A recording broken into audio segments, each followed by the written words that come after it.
Class 10 का mathematics study करेंगे, जिसमें चैप्टर नंबर 3 दो चर रैखिक समीकरण को पढ़ने वाले हैं। दोस्तों इस चैप्टर का ये पार्ट 3 हुआ, जिसमें हम लोग प्रश्न नंबर 3 के 4 से करने वाले हैं। तो चलते वीडियो को स्टार्ट करते हैं। यहाँ पे देखिएगा 3 का 4 वीडियो हम लोग यहाँ पे 3 का 4 क्वेश्चन हम लोग करने वाले हैं। देखिए अब प्रश्न आपका है थोड़ा सा लंबा चौड़ा है, लेकिन घबराइएगा मत, मैं इसे शॉर्ट में करके बताता हूँ, ठीक है। जरा देखना, एक नगर में, यानी कि कोई नगर है बच्चे, यहाँ पे देखिएगा कोई नगर है, यहाँ पे कोई नगर है। नगर में टैक्सी भाड़े में एक नियत भाड़ा कहने का मतलब हो गया फिक्स भाड़ा, ठीक है।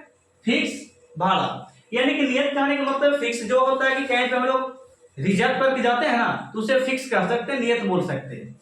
तो यह फिक्स भाड़े के अतिरिक्त चली गई दूरी पर भाड़ा सम्मिलित किया जाता है, यानी कि फिक्स किया गया भाड़ा यानी कि रिजर्व भी है, और जो प्रति किलोमीटर चलता है वो सवारी भी बैठा हुआ, यानी कि दोनों, जो डेली जाने वाला है पर डे वो भी सवारी है, और जो फिक्स करके जा रहा है वो भी बैठा, दोनों यानी कि अतिरिक्त है। तो ये हो गया नियत का मतलब फिक्स भाड़ा भी है बैठा हुआ, और उसमें अतिरिक्त चली गई जो सवारी है वो भी है। अब यहाँ पे देखना चलता कितना है 10 किलोमीटर, और चलने से कितना लगता है 105 रुपया, यानी कि प्रति किलोमीटर जो चलता है उससे हम लोग कितना, यानी कि 105 किलोमीटर चलता है, प्रति किलोमीटर कितना चलता है 10 किलोमीटर, तो पैसा कितना लगता है 105 रुपया। फिर प्रति किलोमीटर चलता है 15 किलोमीटर, प्रति किलोमीटर कितना चलता है 15 किलोमीटर, तो उसका भाड़ा कितना लगता है 155। यहाँ पे देखो 10 किलोमीटर चला प्रति किलोमीटर के दर से, तो उसका भाड़ा लग रहा है 105, और फिर प्रति किलोमीटर दर से अगर 15 किलोमीटर चल देता है तो कितना 155 रुपया हो जाता है। तो कह रहा है कि आपसे पूछ रहा है कि नियत भाड़ा और तथा प्रति किलोमीटर भाड़ा क्या है। तो सबसे पहले मैं इसको मान लेता हूं, देखिएगा क्या होगा से, यहां से सॉल्यूशन, माना कि, यहां पे माना कि नियत भाड़ा बराबर, माना कि नियत भाड़ा बराबर हम लोग मान लेते हैं x रुपया, x रुपया नियत भाड़ा हो गया। इसी प्रकार हम लोग प्रति कहां पे लिखा हुआ देखिएगा, प्रति किलोमीटर किलोमीटर भाड़ा, उसको हम लोग कितना मान लेते हैं y रुपया, ठीक है। जो नियत भाड़ा है वो 1 रुपया है, और प्रति किलोमीटर जो भाड़ा है वो y रुपया है, ठीक है। यहाँ पे देखिएगा प्रश्न से, और प्रति किलोमीटर भाड़ा कितना हो गया y रुपया। अब यहाँ पे प्रश्न से क्या कहता है वो जरा देखो, प्रश्न से कहता है नियत भाड़ा, ये आपका नियत भाड़ा हो गया, और ये कौन सा भाड़ा हो गया प्रति किलोमीटर वाला भाड़ा। तो प्रति किलोमीटर देखिए अपना चलता है, इतना दूरी चलता है 10 किलोमीटर, कितना चलता है 10 किलोमीटर, ये प्रति किलोमीटर है तो 10 इसमें गुना करेंगे, और ये यानी कि नियत भाड़ा ये प्रति किलोमीटर भाड़ा दोनों मिला के कितना रुपये लग जाता है 105 रुपये, बात समझे। इसी प्रकार आगे चलते हैं। तो कह रहा कि 15 किलोमीटर जाता है ये प्रति किलोमीटर वाला भाड़ा, यानी कि और करके यहाँ पे लिख दें, और करके x प्लस 5 15y, और बराबर में कितना इसका रुपये लगता है 155 रुपये। दोस्तों समझिएगा, प्रति किलोमीटर जब दूरी हम लोग चलते हैं 10 किलोमीटर तो होता है कितना 105, जो कि प्रति किलोमीटर हम लोग y को माने तो y में हम लोग 10 से गुना करें। दूसरे स्टेप में हमें बोलता है कि प्रति किलोमीटर अगर 15 किलोमीटर हम लोग चल देते हैं तो उसका भाड़ा कितना लगता है 155, यानी कि प्रति किलोमीटर y है तो इसमें हम लोग 15 से गुना किए 155 हो गया। तो ये समीकरण हम लोग मान लिए क्या फर्स्ट, ये हो गया आपका सेकंड। अब यहाँ पे एक बात लिखेंगे, समीकरण फर्स्ट एवं सेकंड से, समीकरण फर्स्ट एवं सेकंड से चल दिए। तो देखना प्यारे बच्चे यहाँ पे क्या होगा। फर्स्ट हम लोग यहाँ पे उतारेंगे x प्लस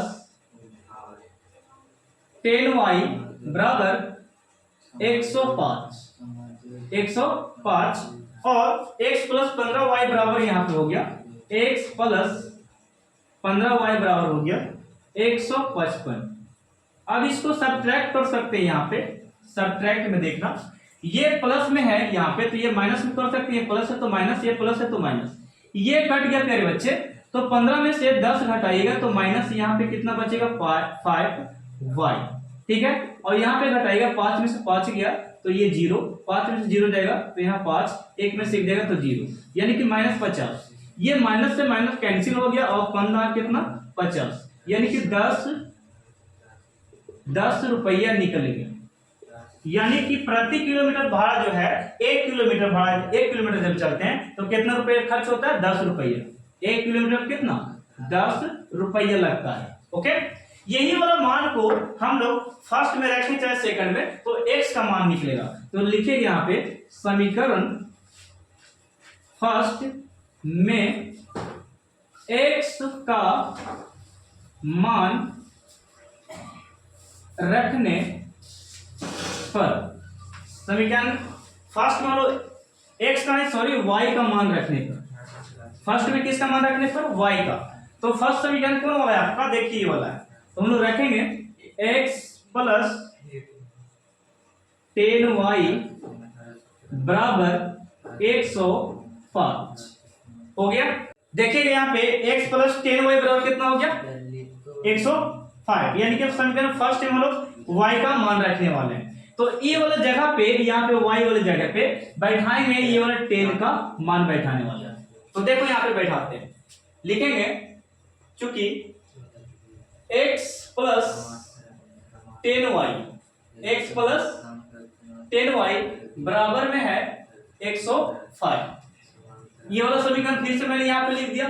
देखिएगा x का x लिख दिया और 10 और y की जगह पे कितना बैठा सकते हैं 10, तो यहाँ पे हम लोग 10 बैठा दिए बराबर में 105 इतना हो गया। इसको मल्टीपल कर सकते हैं, x बराबर यहाँ पे 10 है 100 और बराबर में 105, x बराबर 100, 5 में से 100 को घटाते हैं तो यहाँ पे कितना बच गया आपको बताइएगा। यहाँ पे x बराबर 5 आया, यानी कि नियत भाड़ा जो है आपका यहाँ पे कितना हो गया 5 रुपया, और यहाँ पे प्रति जो दर से बैठता हो कितना हो गया 10 रुपये। तो यही दोनों को निकालना था, जो आपका आंसर एक यहाँ पे है और एक आंसर आपका देखिए ये वाला है। ओके, तो ये आपका फर्स्ट क्वेश्चन था इस वीडियो का, इसका आप स्क्रीनशॉट ले सकते हैं। मैं नेक्स्ट क्वेश्चन की ओर चलता हूं। तो बच्चों यहाँ पे देखेंगे क्वेश्चन नंबर 3 का 5 देखेगा, यदि किसी भिन्न के अंश और हर दोनों में 2 जोड़ दिया जाए, कितना 2, तो हम लोग सबसे पहले अंश को, इसको और हर को देख लेते हैं, ये ठीक है, अंश और हर को। तो यहाँ पे लिखेंगे माना कि अंश बराबर क्या मान लिए x, और तथा करके हम लोग यहाँ पे हर बराबर y मान लिए। अंश को x, हर को क्या मान लिए y, आपको जो मन करे वो मान सकते हैं। यहाँ पे प्रश्न से देखिएगा थोड़ा सा लिखते हैं। तो भिन्न बराबर एक फार्मूला होता है अंश बटे हर, ये फार्मूला है। अंश कितना बच्चों यहाँ पे देखना x और हर कितना आपका y। अंश आपका x हर y है, तो देखना यहाँ पे ये हम लोग समीकरण मान चुके हैं। अब प्रश्न से चलो क्या कहता है, प्रश्न से चलिए, प्रश्न से कहता क्या कि अंश और हर में 2 जोड़ दिया जाए, यानी कितना 2 जोड़ दिया जाए। ये आपका x है और बट्टे में ये y है, ये दोनों में 2 जोड़ते हैं, ऊपर भी 2 और नीचे भी क्या जोड़ते हैं 2, तो कितना के बराबर हो जाता है, यानी कि 9/11 के। तो इसको हम लोग 9 यहाँ पे क्या करेंगे 11 करेंगे। अब यहाँ पे क्रॉस मल्टीपल कर सकते हैं, ये वाला इससे गुना, ये वाला इससे गुना कर सकते हैं, यानी कि 11 में x से गुना करेंगे तो ये हो गया 11x, 11 दूनी कितना हो गया +22। अब यहाँ पे 9 में y से करेंगे तो यहाँ पे 9y हो गया और 9 दूनी कितना ये वाला हो गया 18। चलिए ये गुना सीख लिए। अब यहाँ पे 11x हम लोग यहाँ पे रह देते हैं, 11x हो गया और ये प्लस में 9y है, तो इस तरफ आके क्या होगा माइनस में 9y और बराबर में कितना बच चुका है 18 और ये प्लस में है 22, तो यहाँ पे जाके क्या हो गया माइनस में। अब इसको घटा सकते हैं, 11x उसी प्रकार और 9y उसी प्रकार रहेगा और यहाँ पे 18 चार कितना होता है 22, यानी कि -4 यहाँ पे बच गया। समीकरण क्या मान ली फर्स्ट, ये समीकरण फर्स्ट हो गया। इसी प्रकार आगे बढ़ते हैं, यदि अंश और हर में 3 जोड़ दिया जाए, इस बार कितना जोड़ने के लिए बोल रहा 3, तो लिखेंगे और करके, और अंश बटे हर, इस बार कितना जोड़ने के लिए बोल रहा 3 और यहाँ भी 3। जब जोड़ते हैं अंश और हर में 3 को जोड़ते हैं, कितना को 3 को, तो वह कितना 5/6 के बराबर हो जाती है, यानी कि 5/6 बराबर हो जाती है। इस प्रकार क्रॉस मल्टीपल ये वाला इससे कर सकते हैं, यानी कि 6 में x से गुना करेंगे, ये 6x और 6 के कितना होता है 18। यहाँ पे 5 में y से करेंगे तो कितना होगा 5y और यहाँ पे पंक्ति कितना हो जाएगा 15, पंक्तियां 15। नेक्स्ट यहाँ पे बच्चों यहाँ पे देखिएगा 6x ये प्लस में 5y है, तो यहाँ पे आके -5y हो जाएगा और यहाँ पे +15 बच रहा है। अब यहाँ पे ये प्लस है तो यहाँ पे आके क्या हो गया माइनस, यानी कि दोस्तों यहाँ पे 6x - 5y यहाँ पे कितना हो गया ये -5y और बराबर में घटाएंगे तो ये -3, ये समीकरण क्या हो गया सेकंड। ओके, अब यहाँ पे देखो हम लोग क्या करेंगे, लुप्तीकरण से गुना करने वाले, हम लोग इसको y वाला पद को गुना करेंगे। यहाँ पे देखिएगा चाहे x वाला कर सकते हैं, हम यहाँ पे y कर रहे हैं, तो ये 5 जो देख रहे हैं 5 हो गया फर्स्ट में गुना, ठीक है, और ये जो 9 है ये हम यहाँ पे सेकंड में कर देते हैं, यानी कि हम लोग y को बराबर करने जा रहे हैं, इसलिए इसको 5 में गुना कर दिए, इसको किस में गुना कर दी 9। चलो गुना कर तो दिया। अब यहाँ पे जरा देखिए, लिख सकते हैं समीकरण फर्स्ट में 5 से और सेकंड में कितना से 9 से 9 से गुना किया गया। फर्स्ट में 5 से और सेकंड में कितना से 9 से किए। 11 पच्चीस कितना हो गया 11 पच्चीस 55x और 9 पच्चीस कितना हो गया 9 पच्चीस कितना होता 45y और 9 चौके कितना हो गया -36, सॉरी 9 चौके 36 नहीं, यहाँ पे देखिएगा 9 पच्चीस 45 हो गया, 4 पच्चीस कितना होता है 20, 4 पच्चीस 20, यानी कि 5 में 11 से किए 11 पच्चीस 55 हो गया, 5 में 9 से किए 9 पच्चीस 45 और 4 में 5 से किए 4 पच्चीस 20। इसी प्रकार 9 में इतना से कीजिएगा 6 से, तो 9 6 के 54 x प्लस माइनस में है और 9 पच्चीस ये वाला कितना हो गया 45, ये वाला 45y हो गया और बराबर में 9 के कितना हो गया 27, ये 27 हो गया।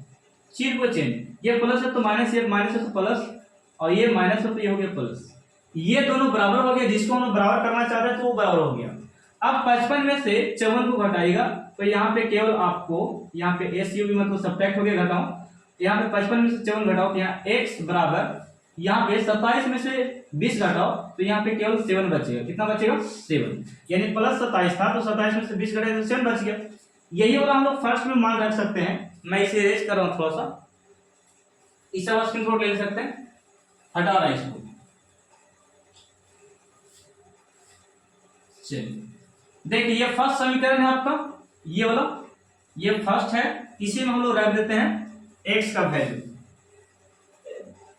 देखो यहाँ पे हम लोग x का वैल्यू रखने वाले हैं, जहां पे x होगा वहां पे कितना बैठाएंगे 7, यानी कि दोस्तों यहाँ पे देखिए 11 गुने 7 और ये 9y और बराबर -4। ओके, 11 सत्य कितना होता है 77 और ये -9y और बराबर में कितना 4 और यहाँ पे दोस्तों ये -9y हो गया।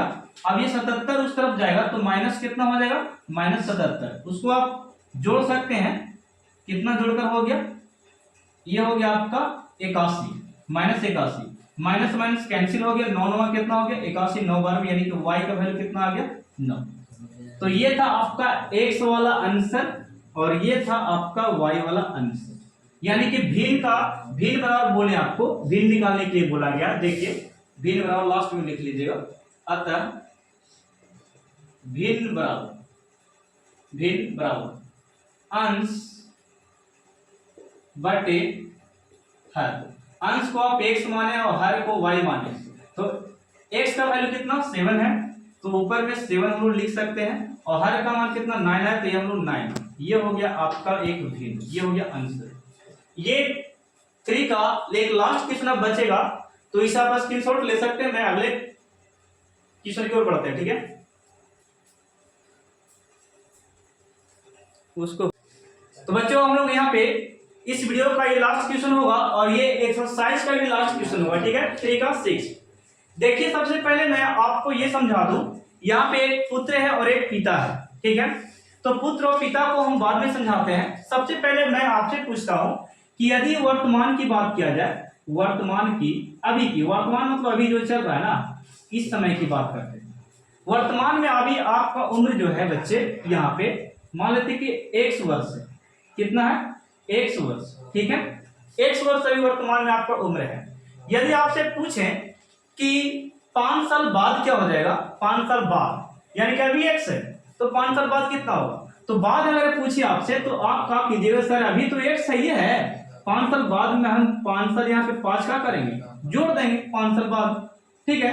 तो 1 प्लस कितना हो जाएगा, इतना वर्ष हो जाएगा, ठीक है। यही बात को मैं आपसे पूछूं कि 5 साल पहले आपका क्या होगा, तो आप इसी वाला क्वेश्चन को x माइनस 5 कर सकते हैं, ये पहले वाली बात है, ठीक है। बाद में जब पूछे तो इस तरीका से, पहले पूछे तो इस तरीका से, बात समझ में आई।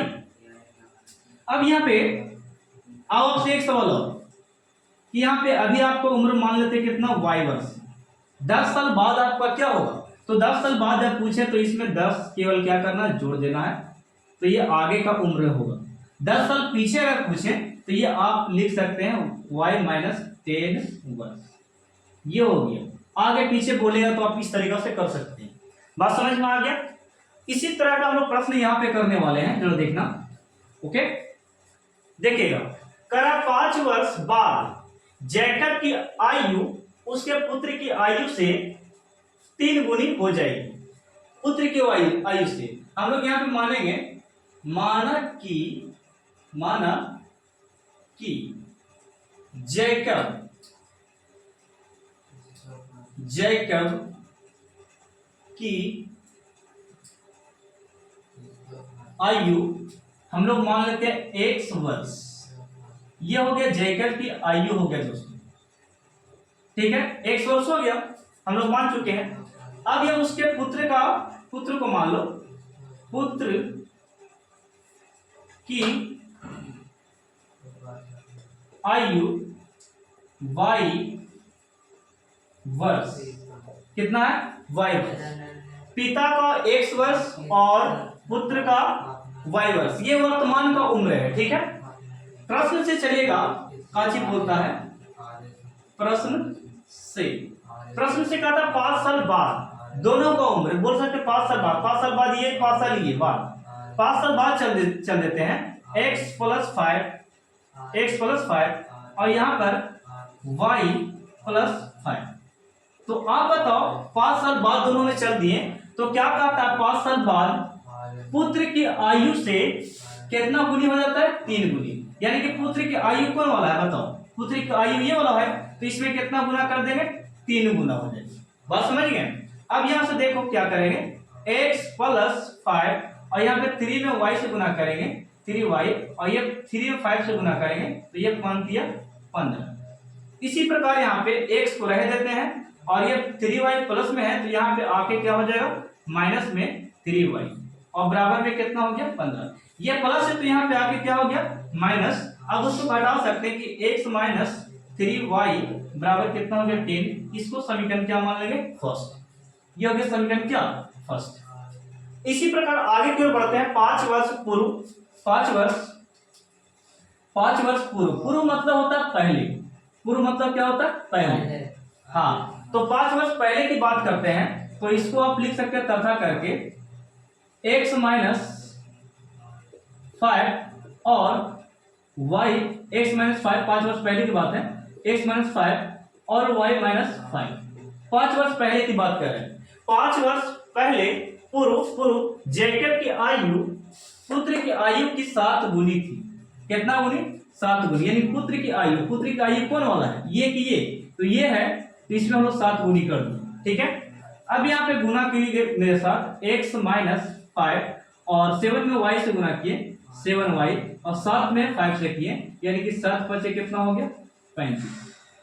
7 पचे कितना हो गया? 35। अब यहाँ पे नेक्स्ट x का x, ये 7 है तो यहाँ पे प्लस में है, तो यहाँ पे आके क्या हो गया? माइनस में, और ये माइनस 35, ये माइनस में है तो यहाँ पे आके क्या होगा? प्लस में, प्लस 5। यहाँ पे एक बात और, x माइनस 7y घटाइएगा तो माइनस कितना होगा? 30, माइनस 30। ये समीकरण क्या हो गया? सेकंड हो गया। ठीक है, ये समीकरण सेकंड हो गया। अब हम लोग यहाँ पे कर सकते हैं कि समीकरण फर्स्ट एवं सेकंड से चलते हैं। ठीक है, तो फर्स्ट वाला आपका क्या है? 3x, तो यहाँ पे हम लोग लिखेंगे 3x नहीं है, सॉरी, x माइनस 3y बराबर में कितना? 10 दिया। सेकंड समीकरण आपका क्या है? x माइनस 7y बराबर माइनस 30। इसको आप सब्ट्रैक्ट कर सकते हैं, SUB। सब्ट्रैक्ट मतलब क्या होता है? घटाओ। ये प्लस है तो माइनस, ये माइनस है तो प्लस। अब यहाँ पे माइनस से क्या हो गया? प्लस। x खत्म हो गया, 7 में से 3 गया तो यहाँ पे 4y, और ये वाला देखिए माइनस में क्या हो गया? प्लस में, तो ये 30 और 10 जोड़कर कितना हो गया? 40। ये 4 दहा कितना? यानी कि 10 बार में कट गया। ये y का मान कितना? 10। बात समझ में आ गया? यही मान को आप चाहे समीकरण फर्स्ट में रखिए या समीकरण सेकंड में रख सकते हैं, किसी में भी रखिए, आंसर आपका चलाएगा। ठीक है, यहाँ पे देखो, मैं रख कर बताता हूं, जरा देखिए। ये समीकरण फर्स्ट में मैं चेक करके बताता हूं। समीकरण फर्स्ट से लिखेंगे, समीकरण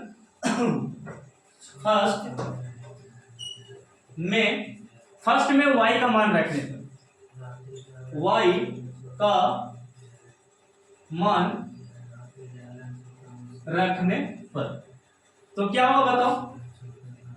फर्स्ट समीकरण लिख लो पहले, x माइनस 3y बराबर 10। यह फर्स्ट समीकरण है, और y का मान कितना रखना बच्चे?